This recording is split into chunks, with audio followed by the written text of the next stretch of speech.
rằng anh vẫn còn yêu anh. Từ nay về sau chỉ mong mình sẽ cho nhau lối đi riêng.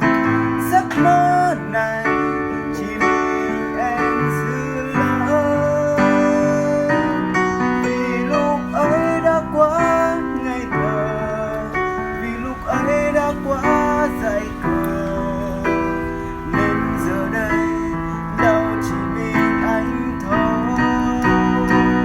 Thời gian luôn sẽ là liều thuốc giúp anh vượt qua đớn đau này, để trái tim